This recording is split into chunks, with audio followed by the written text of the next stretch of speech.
ওই এনে ক্লাবের উদ্বোধন কোন জগবাই কালীবাড়ি সকালে বিলুনিয়া থানায় একটা খবর আসে যে ওই উত্তর সোনাঝুরে এখানে একটা মানে রাবার চুরি হয়। তো অ্যাকর্ডিংলি পুলিশ গিয়ে একটা চোর আটক করে, পুলিশ মানে লোকাল পাবলিক ডিটেইন করেছিল। তো পুলিশ তাকে উদ্ধার করে এবং রাবারও রিকভারি করে।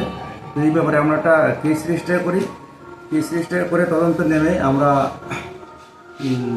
জর্জরি এখানে একটা অর্জুন বৌদ্ধ বলে একটা ছেলে বাড়ি আছে, সেখান থেকে আমরা প্রচুর পরিমাণে জিনিস রিকভারি করি, যেগুলো বিলুনিয়া থেকে বিভিন্ন সময় চুরি হয়েছে এবং এই এই এই কেসেরও জিনিসপত্র আছে। যেহেতু তার মধ্যে একটা গ্যাস সিলিন্ডার আছে, তারপরে আপনার এই সোলার লাইট, যেগুলো স্ট্রিট লাইট সোলার লাইট, তারপরে আপনার আছে মানে মনিটর, তারপরে সিলিং ফ্যান, এগুলো এসব জাতীয় অনেকগুলো জিনিস আমরা রিকভারি করি।